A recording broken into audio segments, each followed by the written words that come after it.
Porque nós não somos chamados para odiar ninguém. Nós não somos chamados à revolta, a querer o mal de outro ser humano, mesmo que esse ser humano, aos nossos olhos, seja digno deste sofrimento. Jesus não nos deu autoridade para odiar. Eu usei esse exemplo extremo porque certa vez uma mulher foi flagrada em pecado. E segundo a lei, ela deveria ser apedrejada. E como os fariseus, como os saduceus, como os escribas queriam testar Jesus por causa destas palavras de Jesus, eles foram e levaram essa mulher até Jesus e pronunciaram a lei. Senhor, essa mulher foi flagrada em pecado e, segundo a lei, ela deve ser apedrejada. E o que o Senhor acha? O que o Senhor nos aconselha a fazer? Então, tire Maria Madalena da sua cabeça e pense naquele transexual que estava na marcha gay no lugar de Maria Madalena. Vamos supor que os evangélicos hoje pegassem o transexual, tirassem de lá e levassem até Jesus, colocassem no chão e perguntassem a Jesus: Senhor, o que nós devemos fazer com esta pessoa? Aí Jesus responderia do mesmo jeito que ele respondeu: aquele de vocês que não tiver pecados, que atire a primeira pedra. Então, quando você pensa no seu coração, na sua maldade, você nunca vai desejar esse tipo de justiça contra o outro. Pelo contrário, você vai pedir a Deus que essa pessoa ela seja iluminada pelo Espírito Santo, para entender que o seu comportamento está errado. A nossa missão não é fazer justiça. A nossa missão é bendizer, amar e orar. Nós somos o povo de Deus. E essa luta entre o movimento evangélico e o movimento LGBT é uma luta não cristã. É uma luta antibíblica. Se o mundo vos odeia, Jesus disse, por que vocês ficam assustados? O mundo odiou a mim. Se o mundo vos persegue, por que vocês ficam escandalizados? Todos os profetas e homens de Deus foram perseguidos antes de você. Então, esse exercício de oração, de piedade, é um exercício muito difícil para nós, que fomos criados nessa nossa cultura.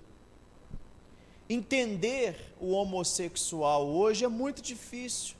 Eu não sou, e ficaria muito triste se eu tivesse um filho que fosse.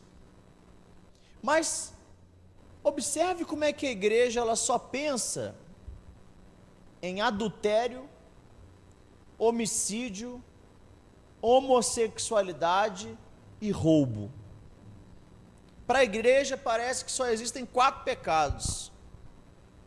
Mas qual é a diferença de um homem homossexual, pendurado numa cruz, debochando de Jesus, né, colocando a cruz no ânus? Qual é a diferença dele para um pedófilo? Hein?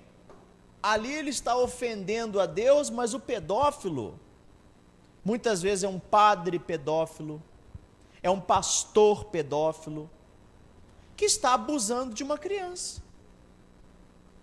Nós nos esquecemos que para Deus, todos os pecados são sujos. Então, parece que não, mas cobiçar uma menina de 15, 16 anos, apesar de essa menina já ter um corpinho formado, para nós que somos adultos, isso é pedofilia. E isso é praticado na igreja. Então, quem somos nós para julgar? Quantos jovens de 20 anos estão namorando com meninas de 16 anos? E indo até as últimas consequências na igreja? Homicídio. Quantos são os que matam? E olhe para o seu coração, a malícia do seu coração, a maldade, o que você já fez na sua vida. Quem é você para julgar? Então, aquele que não tem pecados, que atire a primeira pedra no homossexual. Essa questão de não aceitar é do farisaísmo, sabia? É dos saduceus e fariseus. Por que você acha, irmão José, que o fariseu falava que o gentio que se convertesse deveria ser circuncidado, deveria guardar o sábado para ser salvo? É porque eles eram racistas. Eles não queriam aquele povo grego no meio deles. Então eles colocavam regras para ver se aquelas pessoas não aceitavam e fossem embora. Toda essa questão de circuncisão, guardar sábado, é só um meio de ocultar o desejo que eles tinham de não ter na sua religião os gregos, os romanos. É racismo. Isso também acontece com os negros, isso também acontece com os pobres, com os analfabetos e com os homossexuais. A igreja tem dificuldade de aceitar. Eu não estou falando que a igreja ela vai aceitar a prática homossexual. Nós vamos ser contra o aborto, o homossexualismo, o uso de drogas, a mentira, para o resto da nossa existência como igreja. Mas nós temos dificuldade de conviver com essas pessoas. Nós não queremos uma pessoa assim do nosso lado. Nós não queremos um filho assim na nossa família. Então não adianta falar que não é uma fobia, porque é sim. É sim. Qual a diferença? Então, eu vejo um grupo de evangélicos louvando a Deus pela morte de um homossexual, ao invés de interceder por esse povo. Sabe o que Jesus diria? Pai, perdoa eles, porque eles não sabem o que fazem. E eles não sabem mesmo. Sabe por que eles não sabem? Porque eles não têm o Espírito Santo. Eles não foram iluminados. Eles não têm a oportunidade que vocês têm. Então essa teologia da vingança, essa teologia da pena de morte, essa teologia de querer ver uma justiça ser feita, olho por olho, dente por dente, isso já passou. Isso não pode habitar nos nossos corações. Se alguém falar mal da senhora, avó, se alguém falar mal do senhor, seu Maurício, não responda o mal com o mal, responda o mal com o bem. Ou então fique em silêncio sobre. Denegrir a imagem de uma pessoa nunca é o caminho.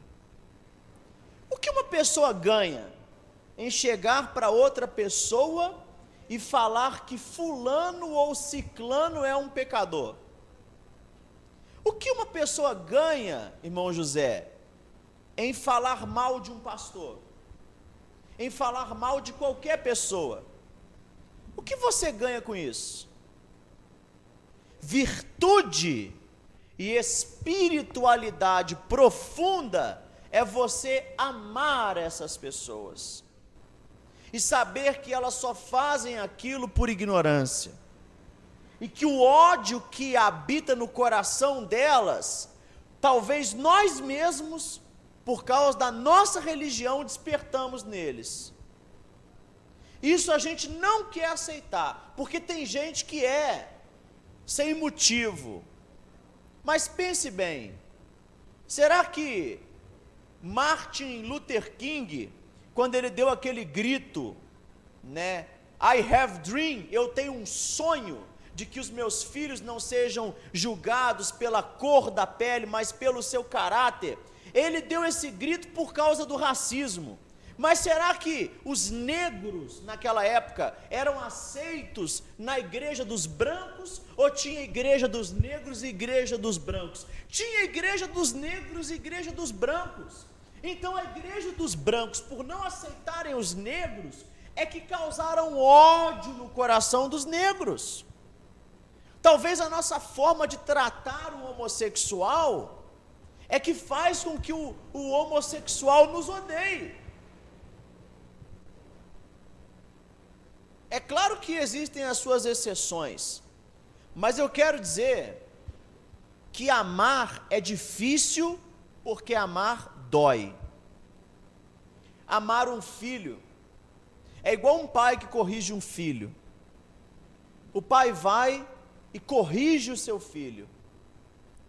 O filho fica triste porque o pai tomou o celular, porque o pai deixou de castigo, porque o pai proibiu o namoro, porque o pai tirou a mesada, porque o pai trocou de colégio. O filho fica triste e sente até ódio do pai naquele momento, mas ele não sabe que o pai está fazendo aquilo para o bem, e ele não sabe que depois que o pai faz aquilo, o pai sente dor de ter feito aquilo. O pai não mostra na frente do filho, mas eu corrijo a Giovana e depois eu fico triste, porque a nossa vontade não é corrigir os nossos filhos. A nossa vontade é que, pelos nossos conselhos, os nossos filhos seguissem o caminho da obediência. Então, amar aquela pessoa que tem nos perseguido, falar bem dos que falam mal da gente, mostram que nós somos filhos de Deus. E Jesus fala ainda assim: se você amar só quem é da sua família, só quem te faz o bem, isso não mostra diferença nenhuma entre você e aquele que não é cristão, porque aquele que não é cristão também consegue fazer isso. O texto diz aí, ó, aquele que não é cristão também consegue amar quem ama ele, falar bem de quem fala bem dele. Então toda pessoa que fala mal de você, toda pessoa que, o caluniador, né? Aquela pessoa que tenta mostrar para os outros que você não é um homem de Deus, que você não é uma pessoa correta, que você não é uma mulher correta, essa pessoa por si só já é desgraçada, já não tem graça. Essa pessoa por si só já se encontra numa condição miserável. Por isso que quando alguém falar mal de você, não se defenda falando mal do outro. Entendeu? Fique em silêncio.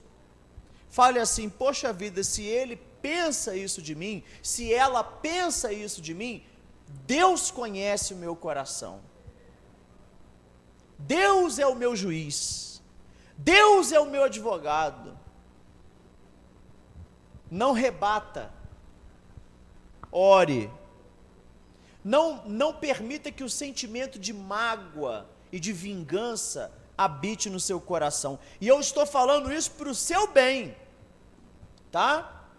Eu estou falando isso para o seu bem. Porque quando você sente raiva, ódio, mágoa de outra pessoa, isso te adoece. Isso azeda a sua vida. Você tem que viver a sua vida em paz. E como é que você vai viver a sua vida em paz? Se você guardar mágoa daquelas pessoas que falam mal de você.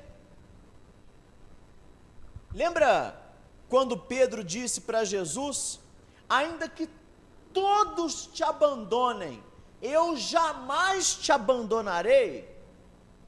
Jesus falou com ele: Pedro, à noite, você, ao cantar do galo, me negará 3 vezes. Então aquele que fala, muitas vezes não faz. E aquele que não fala, este faz. Nós temos que seguir o caminho do silêncio. E eu tenho aprendido isso na carne. Por quê? Porque eu também tenho pessoas que falam mal de mim. Eu também sofro o que você sofre, decepção. A vida é isso, a vida é assim. Mas eu não posso olhar para aquela pessoa e condená-la, e querer o mal dela, e querer que tudo que ela faça não funcione. Não, eu tenho que falar: meu Deus, perdoa o que eles estão fazendo. Porque eles às vezes acreditam mesmo que nós somos o que somos. Aquele que te chama de adúltero, às vezes ele foi inflamado por uma outra pessoa e ele acredita que você é adúltero e você não é. Muitas pessoas que crucificaram Jesus, depois de 10 anos, se converteram a Jesus. E se eles soubessem o que estavam fazendo, não teriam feito, mas eles fizeram porque foram inflamados por outras pessoas a fazerem aquilo. Imagina só a igreja: olha, eu não vou te receber porque você foi um daqueles que estavam lá falando para crucificar Jesus. Não, a igreja tinha que receber até o soldado romano que cravou Jesus na cruz, se esse, depois de um tempo, iluminado pelo Espírito Santo, percebesse que fez alguma coisa errada. É isso que Deus fez com você. Pensa nas coisas erradas que você fez na vida, sérias, que Deus te perdoou. E Deus pode fazer isso com o outro também. Então, sinceramente, eu acredito que algumas pessoas que pensam mal de mim, elas acreditam que eu sou realmente corrupto. Elas estão acreditando numa mentira. Mas o que eu posso fazer? Eu vou querer provar que eu sou sincero? Eu não tenho que provar nada a homens. Eu tenho que dormir tranquilo na minha cama, tendo paz com Deus.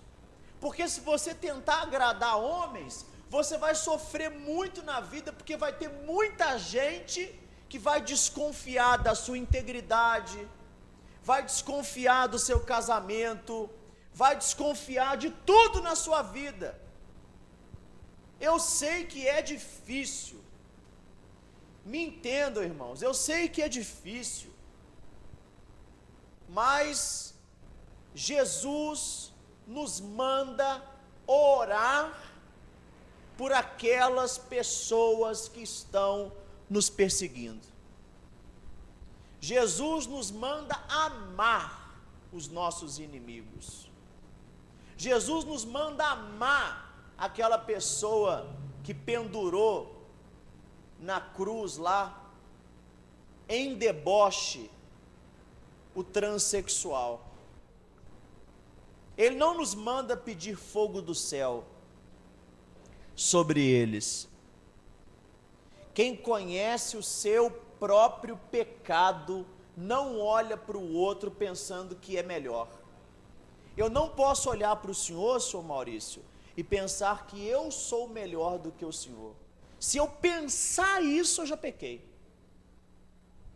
Porque todos nós temos dentro de nós, potencialmente, a capacidade de fazer coisas terríveis. E nós só não fazemos porque Deus tem nos guardado e tem nos dado conhecimento. O que o senhor seria, senhor Maurício, se o senhor tivesse nascido na Alemanha em 1940 e tivesse caído uma bomba na sua casa e tivesse matado a sua esposa com os seus filhos e o senhor fosse convocado para ser um soldado? O senhor mataria pessoas. O senhor seria um terrorista.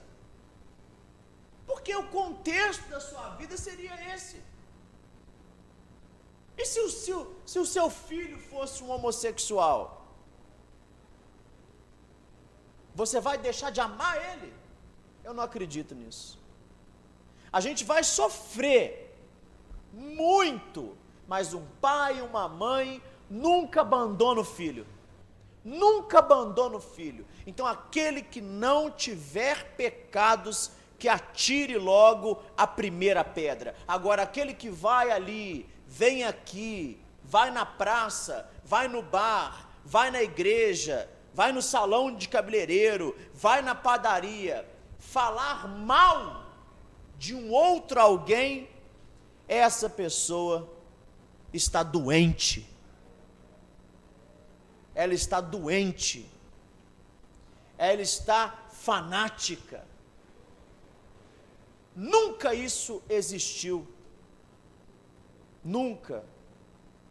Eu posso até falar que a pessoa não está pregando o evangelho puro, mas eu não tenho direito de falar da pessoa. Eu posso falar que ela não está ensinando o evangelho da forma correta, mas eu não tenho direito de falar mal do Edir Macedo, dele como pessoa. Eu não posso falar que ele é adúltero, eu não posso falar que ele é ladrão, eu não posso falar nada disso não.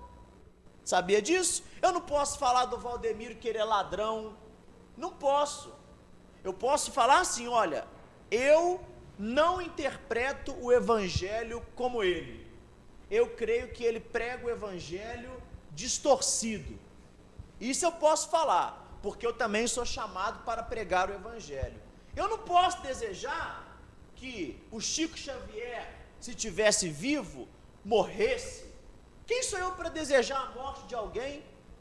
Seja ele quem for, só porque ele não é da nossa religião, só porque ele é homossexual, só porque ele é assassino. Mas pastor, irmãos, Jesus, ele nos ensina a virar outra face, ele nos ensina a bem dizer. Só quando praticarmos isso, aí sim o mundo nos conhecerá como filhos de Deus, e é muito difícil praticar isso. Você precisa de anos de oração, de evangelho, para poder praticar isso. Agora é muito mais fácil a gente criar uma revolução, né? Ir lá no Senado, em Brasília, subir num trio elétrico, pedir cadeia para os homossexuais, pedir a morte das pessoas. Isso daí é muito mais fácil. O difícil é perdoar. Perdoar é que é difícil. Depois que a pessoa fez muitas coisas contra você, aí é difícil. Amar é difícil, perdoar é difícil, falar bem de quem fala mal de você é difícil. Então, se a gente começar a praticar isso, as bênçãos de Deus vão vir sobre nós. Mas se a gente pagar o mal com o mal, olho por olho, dente por dente, as bênçãos de Deus não vão vir sobre nós, não. Nós somos o povo de Deus, nós nunca podemos ser a favor de uma pena de morte. Por quê? Porque quem somos nós? Você deu a vida para alguém? Quem dá a vida é Deus, e só quem pode tirar a vida é Deus. Então, eu termino falando isso com vocês. É o que disse Jesus: aquele que não tiver pecados, que atire a primeira pedra. Vamos ficar de pé.